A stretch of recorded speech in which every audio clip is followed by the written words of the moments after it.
Hello and welcome to another episode of Friday Night Knits.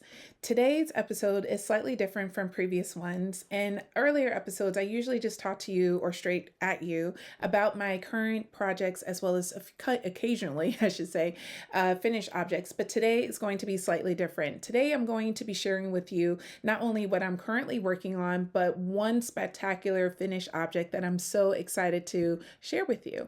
So if you're interested, please stay tuned. Now, as a mother, a knitter, crocheter, I absolutely try to balance my time between crocheting projects, knitting projects, and spending quality time with my children. And one of the things I've learned to do over the years is that I should spend more time with myself to, take care of myself, to self-care, all that jazz. And so for the last 2 years, I have been making the journey up to upstate New York to spend quality time not only with myself, but with my sister-in-law and some of my knitting buddies. And this year we went to Rhinebeck with the quest of going to every single event that's associated with Rhinebeck that we've all heard about.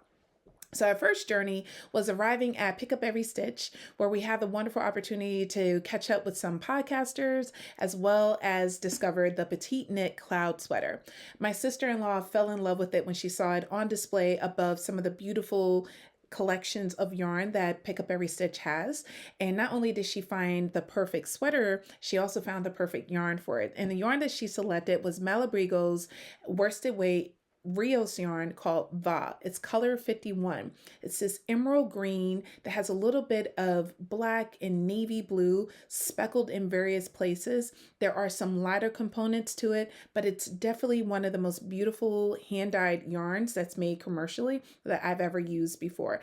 I've always had a pleasant experience knitting with Malabrigo, and it's been a while. I think the last time I made any garment with Malabrigo, it was back in 2023 when I made a sweater for one of my coworkers that, again, she purchased the yarn. So I'm always like, yes, of course, I'll definitely knit it, because sometimes for me, it's also about the process of interacting with the yarn, not necessarily the finished product, although the finished sweater did come out really nice as well. So with this particular sweater, one of the reasons what makes it so special is that it's one of the most beginner-friendly sweaters patterns I've ever interacted with. And I know I've said that a few times before, but this one definitely takes the cake. I was really surprised about how clear the instructions were on how to pick up stitches and the uniqueness that you are going to develop from that. Because sometimes when you pick up stitches, it's just like the regular thing that most patterns will tell you to do. You pick up a certain number of stitches, you knit to a specific length, then you join it around and you keep it going. Well, the cloud sweater, what makes it different is that it has these beautiful little ridges that are in the sweater that shows the definition or the difference between the back and the front. In addition, the way that she has you shape the trapezoid in the back, it really enhances the whole German short roll experience. And then finally, what I also like about this is that you can try it on as you go, just to make sure that it's the width as well as the length you want it to be. And overall, it really came out amazing. So for the next 13 minutes or so, you're going to hear about my experiences and some of the shenanigans that took place with the cloud sweater. If that is not something you're interested in, definitely feel free to fast forward. I'm not quite ready yet to put in timestamps, but I promise in future episodes, I hope to include that as well.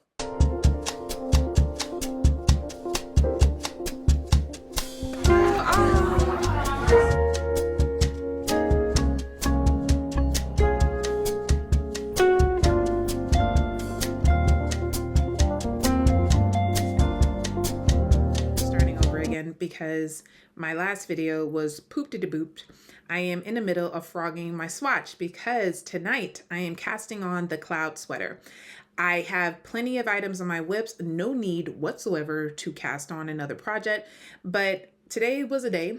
And I'm like, how am I going to improve my day? What is going to put a smile on my face? And nothing puts a smile on my face like casting on a new whip. So that's what we're doing today. I am going to try a new cast on, and hopefully I can angle the camera. Oh, yes, I can. I'll be able to angle the camera so you can see the technique I'm using. I've been watching my Instagram reels, and I saw on there that you can cast on using one end of the yarn and the other end, so that way you don't have to worry about not having enough yarn or not having enough yarn when you're doing your long tail cast on. And because I always struggle with that, that is definitely an issue I struggle with all the time. not having enough yarn when I do my long tail cast on, or having too much yarn when I do my long tail cast on. So my hope is that this will eliminate that potential problem. I have no idea how to do this, but we're going to try to see if we can figure out. So follow along.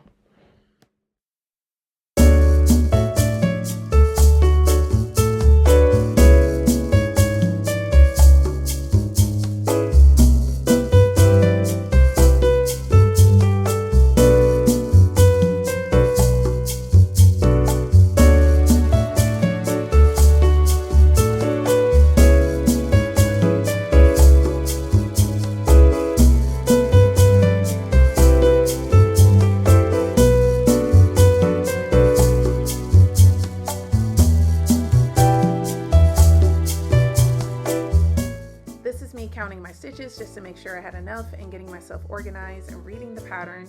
You never know. You think that you did the right count and then you find out that you did not. Here I was successfully meeting the expectations for the pattern, and I'm keeping it moving.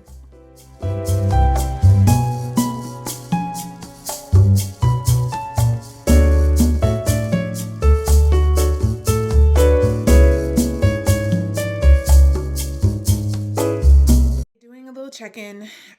We're having some technical issues. We were off to such an amazing start. Not only was I able to finish a trapezoid, I was able to pick up stitches and knit the front. But as I was knitting the front, I noticed that it seemed a little small, and I was concerned that it wasn't going to actually fit her comfortably. So I decided to frog it back. I was thinking about maybe I'll just use a larger needle on the front side and a smaller needle on the back, but then I'm like, it's not going to look right. So I went ahead and just frogged the whole thing, made a new swatch, which is what I have in front of me. And now we are measuring the swatch, because when I measured it last night, it seemed like I was getting gauge. But now that I'm awake, I've had some caffeine, I've had an amazing breakfast. I'm not too sure if that is the case. So let's see. 1, 2, 3, 4, 5, 6. So I'm getting 18 stitches per 4 inches for that. The pattern calls for 17 stitches. 18 I can work with because I can still, I'll just have I will have more ease with it, but using a 5.5 millimeter needle. The issue is the fabric. Look at it. You see how see-through it is? Like, I can see right through that. I can see myself through the stitches. Now, this could definitely work if she wants like a lightweight, airy sweater, which is what I think she wants. You know what? I think the easiest thing to do is just to text her and to say, what do you want? Do you want like a lightweight drapey sweater, or do you want something that is heavy and, yeah, heavy? We'll go ahead. Last day of soccer, had to start over. My son, who is 8 years old, kept getting in and out of the car after I told him to stop getting in and out of the car. And he insisted on getting out of the car this final time. And I told him, I was like, if you get out of the car again, you're going to have to stay out and hang out with your dad. He was very animate about getting back in the car. He did not have a reason why. He just loved getting in and out, shutting the door, running to his father, doing nothing, and then running back and getting in the car. His father asked him to stop. I asked him to stop, and he wouldn't stop. So this is us going back and forth about it. While I was at Rhinebeck, I was able to visit the booth for Lemonwood and was able to purchase the mini mind mender. I love my mini mind mender. It is such a wonderful contraption, but it definitely took me a hot minute to figure out how to do it. But I finally got the hang of it. Now I'm using it in my car, as my 8-year-old is giving me the business about not letting him back in the car after he got in and out 14 million times. Love my kid. I was able to get the trapezoid done while the leaves started to fall. Does it fit? Looks like it fits pretty well. One second. There's one in. Oh. Okay. Having some technical difficulties, folks. Okay. Let me just bring this hoodie out. Okay. There. I'm wearing the wrong shirt for this. Wait. Okay. I know the fabric is super dark, so it's hard to see.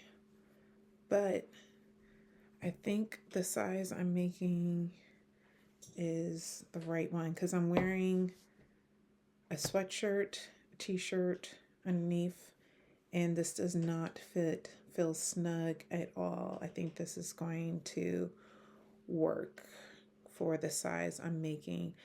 I just did a gauge check and it looks like I'm getting 20 stitches for every 4 inches, and I'm getting 31 rows for every 4 inches as well, which is the DK weight version of this.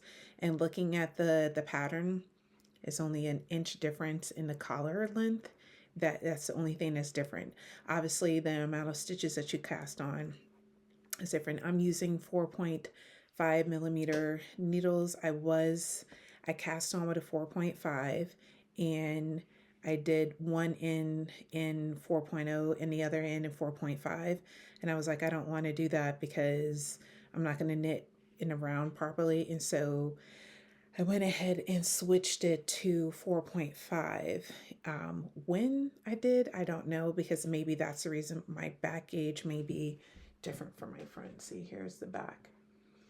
It's a beautiful fabric. I know I look really crazy right now, but it's a really beautiful pattern. I'm really am enjoying it. It's a beautiful pattern. Still want to do it as a make along. The people who I went to Rhinebeck with, we're thinking about skipping Rhinebeck this year and going to the Fiber Flock Festival in Seattle, because none of us have ever been to Seattle before, and just to do a little change of place, get on an airplane, fly out, do some much needed knitting. So we'll see which one we will end up doing. But right now, that is the tentative plan. Our festival sweater would be this one. So I'll have access to it. Oh, this is how I'm.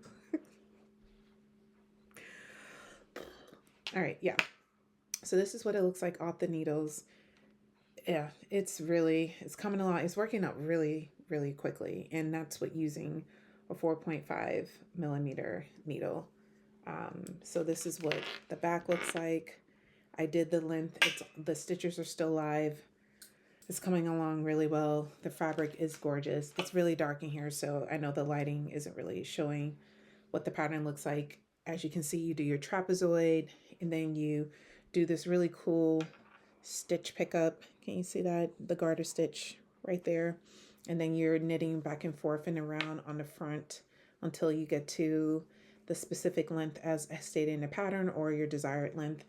I might, because since my road gauge is off on the bulky weight version of the pattern, I think I might go down a little bit. I'm going to try it on and see, because it looks like it comes to the top of my bust. And this isn't mine. This one is for my sister-in-law, and her bust is definitely bigger than mine. So I think what would make the most sense is just to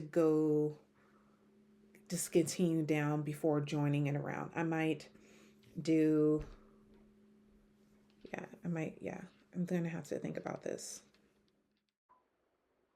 I decided to stick to my original plan of knitting the bulky weight size, but I decided to just stick to a 4.5. I increased the number of stitches needed in order to meet the gauge for a 48-inch final circumference. And so far, so good. It is working up to the way that I have envisioned for this pattern. One of the things I noticed that as long as I keep a close eye on my gauge, I'm able to maintain the expectation I set for myself, which is a 48-inch. And the reason why I picked 48 inches is because this is what my sister-in-law picked for her last sweater I made for her. She really liked the 48 inches on the weekender. It fits her wonderful, and it's one of those garments where it showcases all your lovely curves and whatnot. So I'm hoping that this particular sweater will have the same effect. I'm a little worried about the collar because there is a 1 inch difference between the DK weight version and the bulky weight version, but hopefully I will be able to pick the collar that she likes, as well as continue to meet the gauge necessary in order to have a 48-inch circumference. Hanging out with one of my knitting buddies while working on the cloud sweater, and look at the result. This sweater goes with me everywhere. Here it is, the finished product. It is beautiful. That was my experience making the cloud sweater. That was my first time trying to keep up with daily videos, and then I realized I wouldn't be able to film daily, so I tried to capture as many significant moments in knitting this particular sweater. Overall, it was such a wonderful experience. Not only does the sweater fit well on my person, but it also fits very well on my sister-in-law too. She looks stunning in it, as you can see in that final photo. With this particular garment, I highly recommend, as I shared before, for a beginner who is new to knitting and would like to make their first garment. There's so many beginner-friendly garments out there, but I feel that PetiteKnit is probably one of the best out there, where you can learn all the various techniques associated with making a sweater, but at the same time come up with something that is timeless. Regardless of your age or your body type, you can find something that really meets your fancy. Now, I know her earlier patterns weren't as size inclusive, which is why so many people were, I wouldn't say boycotting, but were not gravitating towards her patterns. But clearly she has heard or been receptive to the feedback, because she has definitely made more size inclusive patterns where you can knit it with a variety of different yarn that's really affordable. And the other thing I really love about her patterns, and this is going to be my final commentary about it, is the fact that often her samples are made with yarn that you can access. Like Sanders yarn, it's pretty accessible, at least where I live, and it's also actually actually pretty affordable. I find that definitely, if I can get it on sale, I find that I pay between $4 to $11 depending on what time of year and who I'm purchasing it from. Wool and Company is consistent with having the yarn available, and usually their prices are between $9 and $11. And when there's a knitting store here in Massachusetts that I like to frequent as well, and I have had an opportunity to purchase Sanders yarn on sale for a little around $4, but I've also paid between $9 to $11 for some of the yarn too. So all in all, I definitely recommend her patterns. However, now that I'm finished with that, I can now focus on some of my other projects, as well as make my gift knits. So I don't often do gift knitting. I like to knit things for my sister-in-law because she's very knit worthy. She was always a big fan of my crochet and my knitting objects. I have seen her use it. I have seen her wear it. I've made crochet bags that she's brought with her to work. I have seen her wear my sweater. So she is a knit worthy person. I have no problem buying or letting her buy the yarn, and I will make it, because my thing is, if you buy the yarn, I'm definitely going to make it for you. However, I also like to make projects for my students. And so this is our first year in its operational form of AP African American Studies. And last year, when we were doing the pilot, I had several students request to be my teacher assistant.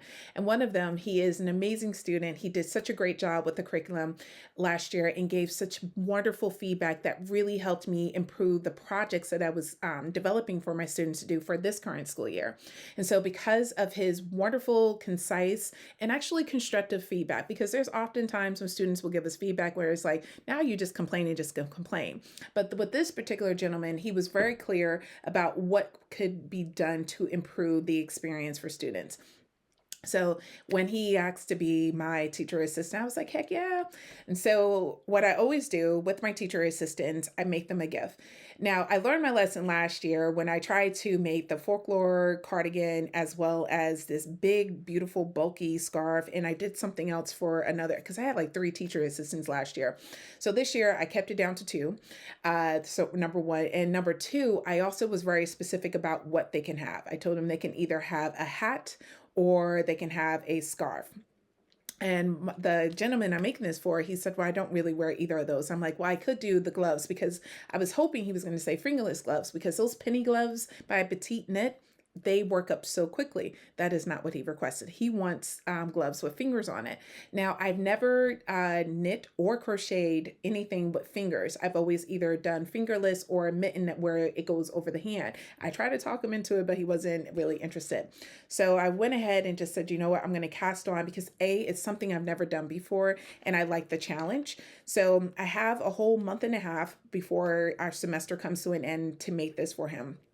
So my hope is that I am going to be successful. Now I'm using some leftover yarn. He picked this color navy blue. I believe this is Lang, and I honestly don't remember the fiber content because, as you can see, I lost the labels. I have just found them in my collection, bought it to work, and I bought this particular yarn, and I bought Drops Alpaca, this baby blue color, to see which blue he likes, and he picked this one. So this is what I'm making for him. And I'm on row 3. And my hope is that I can spend some quality time with this. This has been coming with me to work. And these last 2 days or 3 days of work have been super busy. So I have not had the opportunity to really focus on this during my meetings. I've actually had to do other activities during the meetings that actually kept me engaged, which was like, yay. So it's off to the side, and I will be picking up that particular project. It's in this yarn bag that, again, I can't remember where I purchased this one from. Oh, yes, I do. No, I don't. Nope. Don't remember where I got it from, but I definitely liked it because it's a beautiful little fireflies on it, and I occasionally use this. And what I like so much about this one is that it definitely can fit the whole project. And I decided to knit both gloves at the same time because since I've never done this before, I want to make sure I do it well. So I'd rather take my time and do it correctly than try to rush through it. I did go through a couple of iterations of casting this on. I did not want to buy a pattern for whatever reason. Just, you know how sometimes you get this idea in your head and you get stuck with it. So I didn't want to buy a pattern. And I went on YouTube and I found a tutorial on how to do it. So I've been watching the tutorial. I found that to be a lot more helpful to me because I've never done this before. And some of the other patterns I saw online didn't just have a really strong rating for it.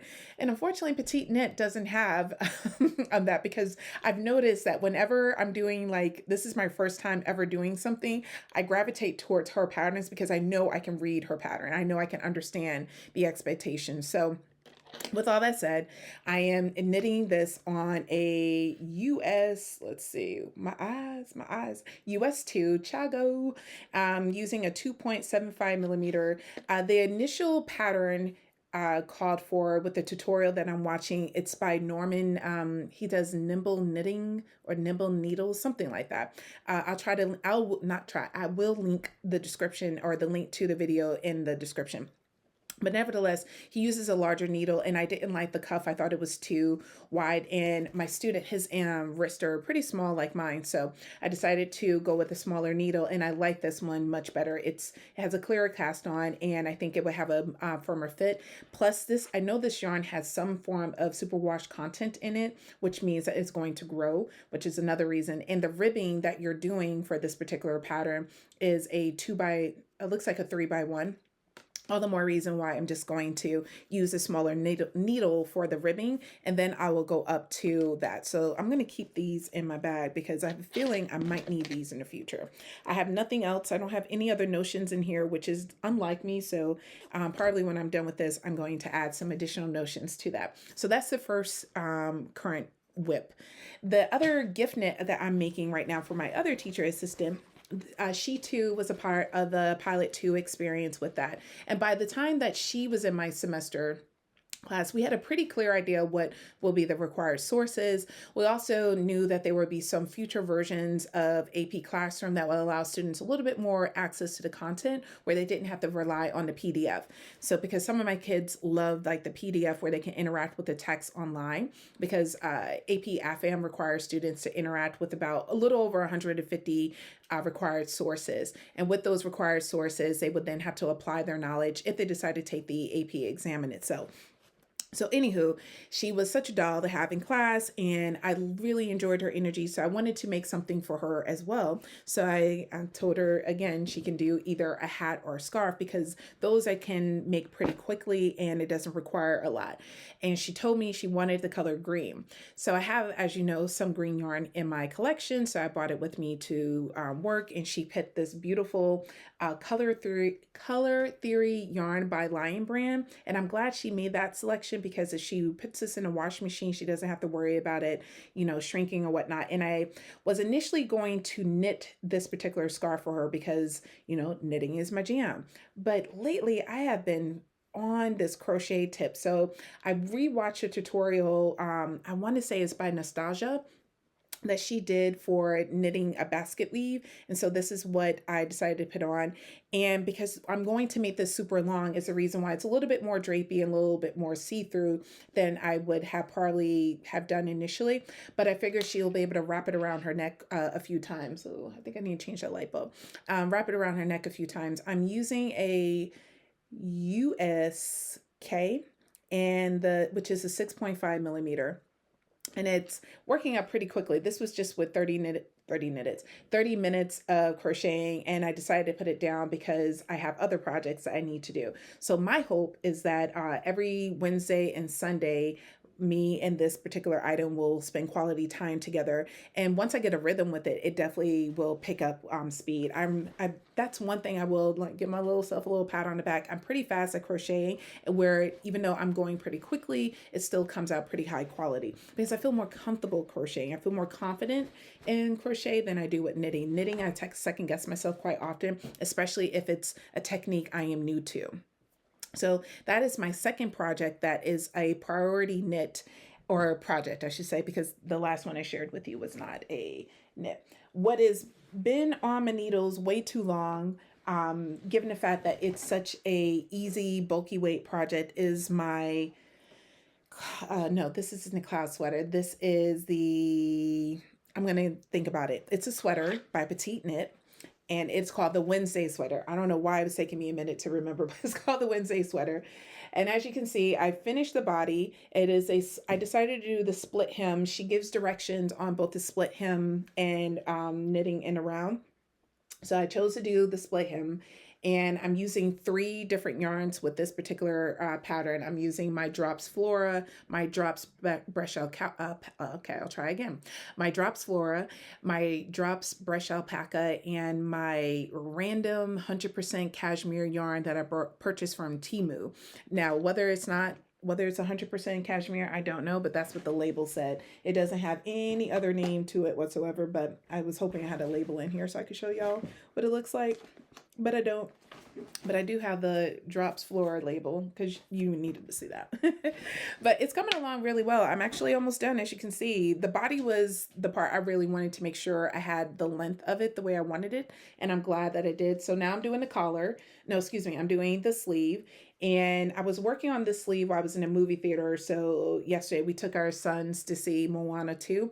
And I definitely made a few mistakes in there. So I might have to go back and do some duplicate stitching. Now, I picked up the requested amount of stitches,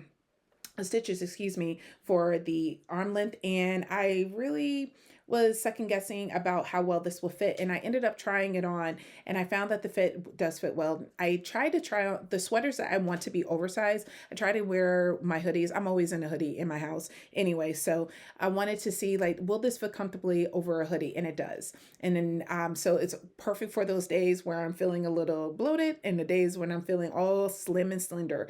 And so with the sleeve length in itself, I think I'm going to go a little longer because I know the collar is going to bring it back in a little. So the pattern calls for you to do 12 inches, and I think I'm going to go 14, but I do have to be mindful of the collar. So probably what I will do is knit to a specific, just knit it to the length I want it to be, go ahead and do the collar, and then do the second sleeve. Now, the issue is that, here we go. I only have one skein left of the Drops Alpaca, and this is all I have for the sleeve. So what I do have, let me show you how much I have for it. And this is how much I have for the first sleeve. So I think I'm almost done with the first sleeve. I could measure right now. I'm always hesitant about checking because I'm petrified that I'm not going to have the length that I want. So I'm like, I try to eyeball it, even though I shouldn't eyeball it. I should just, take out my tape measure and see.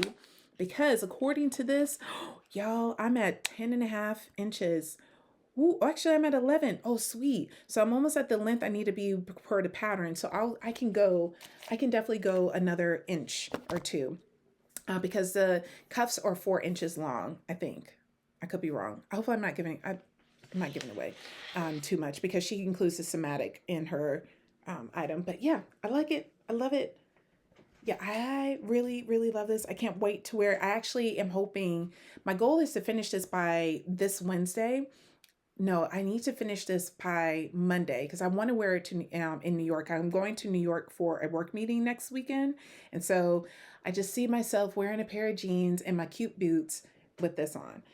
But I need to pick up the pace because today's Friday, so I can finish this sleeve today. I got to finish the second sleeve tomorrow and do the collar on Sunday. That's my hope.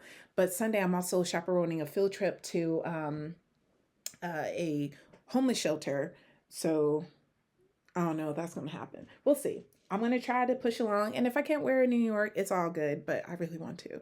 So fingers crossed that I'm going to do that. I'm not going to work on my gift knits. I plan on bringing my gift knits with me as my travel knitting while I'm in New York. The final project I'm working on, because the Wednesday sweater, that's my priority. I am determined to get that finished by the end of this weekend. My other knit that is in hibernation until I am done with the Wednesday sweater is the storm sweater. So it definitely has been a petite knit month because I have never made so many of her patterns in such a small span of time, even in the beginning of my knitting career. But nevertheless, I am knitting on the storm sweater and I'm using my Knitting for Olive merino wool for that. So I'm enjoying it. It's a all over texture pattern. It definitely is very potato chippy, which is why I decided to put it down because I know I just want to work on it. When I'm going to pick it back up again will hopefully be when I get back from New York. Will most likely. I can see that being done. I can finish knitting this by January. I can see this being in my closet in January, which will be a perfect late February throughout March sweater because we have those hot and cold moments. And in my building that I work in, it's going to be pretty cool in my classroom as well. So I'm going to be working on that. So those are all of my projects. I don't have any hats or socks on there, and I'm like itching to put those on my needles. So hopefully I will be casting on for that sooner than later. But I promised myself I would not do that until after I finished these lovely gloves, which need to really be worked on.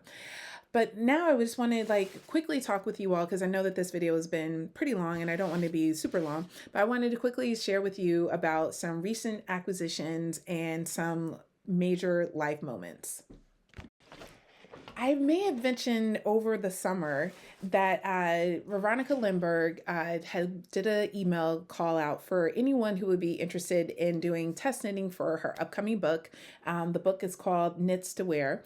And naturally, I said yes, and I applied and I got accepted into doing not one, but two patterns for her. So it was really enjoyable. I absolutely love it. Actually, in the beginning of this vlog, maybe, I don't know, somewhere on my Ravelry or my Instagram, even in this video, previous ones, you have seen this beautiful electric blue, cobalt blue, I believe it's called, sweater that I made using hedgehog fibers. It was a wonderful knitting experience. I also had a pleasure of doing a second garment, which was the striped cardigan too. It's not called a striped cardigan too, but never mind. But anywho, I was really grateful for those opportunities. And what came in the mail this week was her book. And so I was like, oh my goodness. And I love the outcome of it. The pictures, the photography is amazing. As always, her patterns are very clear. There seems to be a little bit of a page mix up, but I think it was intentional because of the way that the charts fall in the size of the chart. It made sense why she put the charts on that page. But this is the sweater that I made. This is called The Simple Things. So I had such a wonderful experience knitting that, and so much, in fact, I wanted to make another one, but I realized that it's very similar to the cinema sweater. So I decided that eventually I'm going to cast that on because I definitely like those oversized sweaters. Another one that I am planning on knitting from the book that I did not apply for the test knit is this all over lace / I want to say there looks to be some other cabling happening too. It's a very textured sweater. It reminds me of her wishbone sweater. And so I definitely would like to cast that on. as well. I probably won't do the collar as wide. I can see myself doing more of a crew neck collar. And I think that's what turned me off a little bit from the cinema sweater, because it has more of a wider collar, even though I don't really like things on my neck. And it makes sense for me to have a wider collar because the DRK Everyday has the version I made has a wider collar, and I wear that all the time. So there you go. But overall, really love the book. I've already looked through it this morning and I read through it and I found my name. It's here. She has a whole section dedicated to her test knitters thinking. So I put a little asterisk by it so that way I can see my name again. So it was just a wonderful thing. I was so excited to be picked for this. I enjoyed her YouTube channel. I watch it all the time whenever she posts things, and especially when I'm in the middle of knitting one of her projects, I'll just watch a whole marathon of her videos. So she is definitely a wonderful knitter and knitwear designer, excuse me. And I definitely recommend purchasing either this one, or she has another book, I believe that's called Knit This, or any of her patterns. Her patterns are really well written. I'm definitely enjoying knitting her Stitches sweater. Out of all the patterns I have made, that one was probably my favorite because it was the most complex, but at the same time so simplistic, because what made it complex is the fact that you're spelling a word.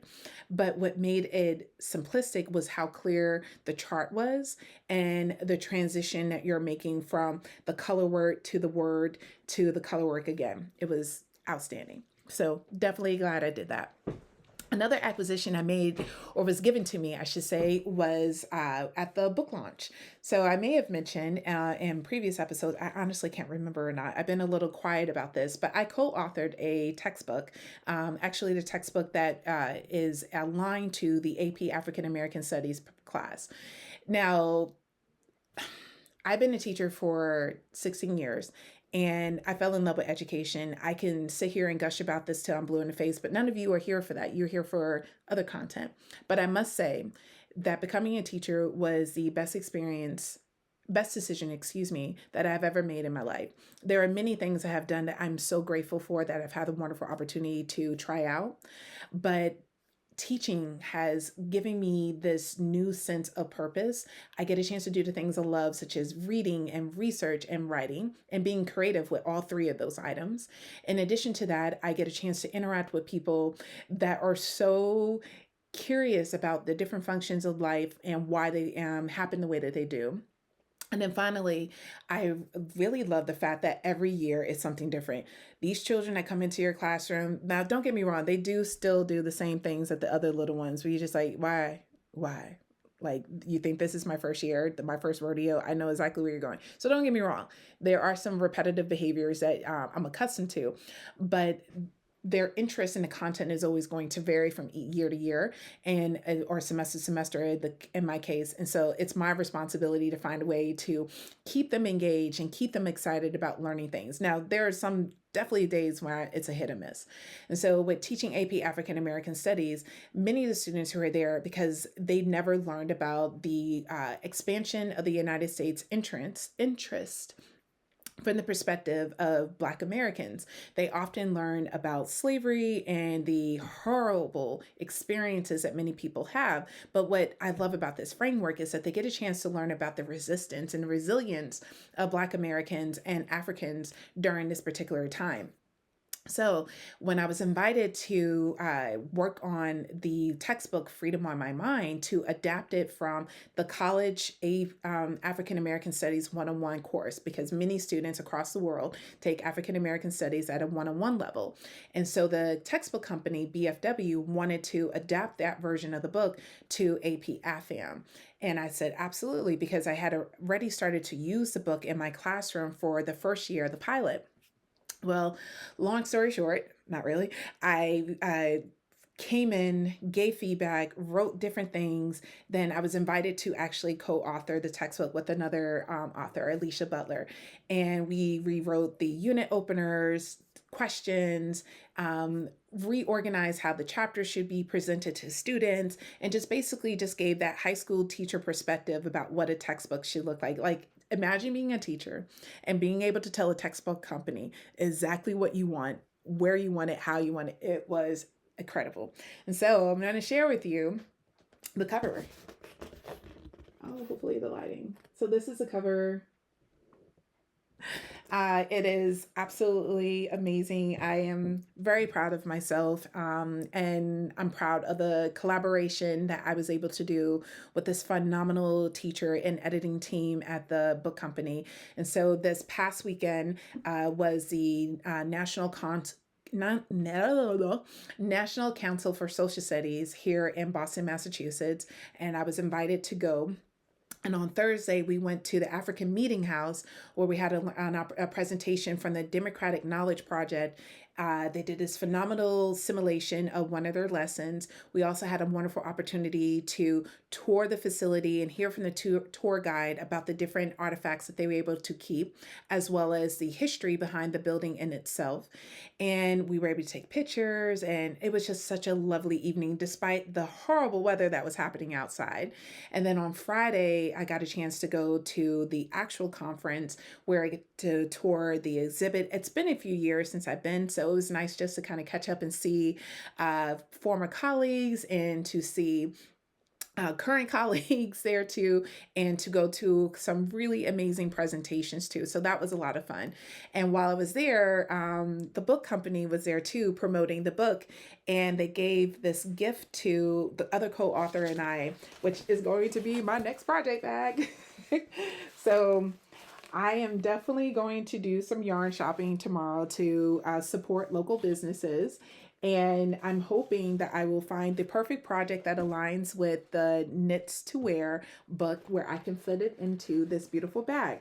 This bag is made by Yarn and Whiskey. This is a female Black owned business where she transitioned from being an author and teacher into her passion, which is yarn. And I am totally on board because I am someone who has oh my God, my love for knitting and crochet is undeniable. It's right up there with my family. So she makes these beautiful fabric bags that are perfect to, if you want to put your computer in, or you can use as a project bag. And Yarn and Whiskey, I highly recommend going onto our site. I'm going to try to link details. Oh, it's not coming up, but I will definitely link her website into the description so you can access it on its own. I definitely feel that it's durable material too. And so I'm really grateful that the publisher was kind enough to purchase this for us. So this is my final acquisition, and that is it.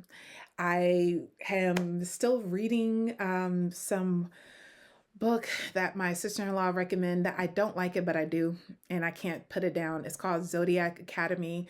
It is trashy and entertaining at the same time, and can't stop reading it, but it is all good.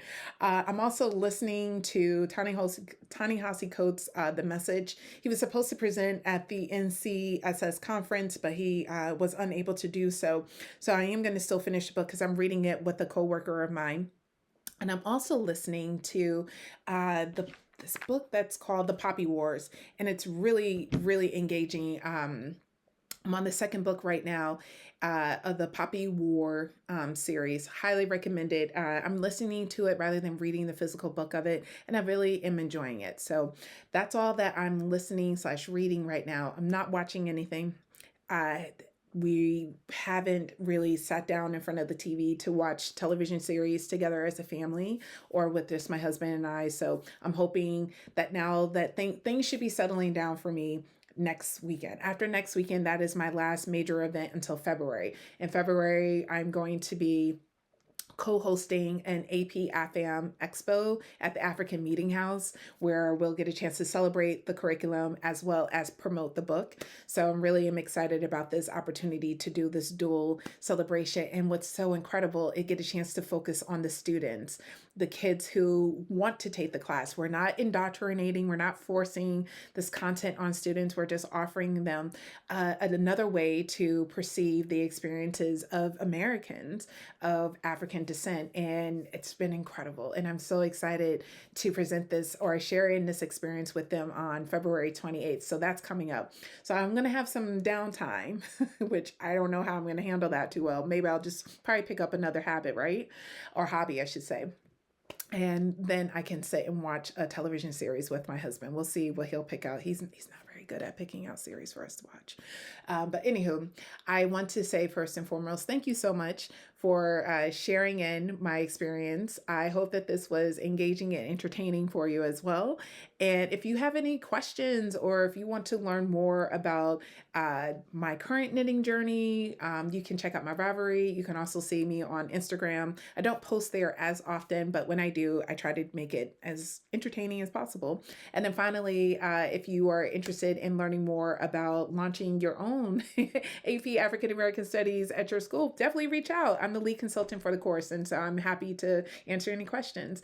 Thank you so much for tuning in, and happy knitting or crocheting or crafting.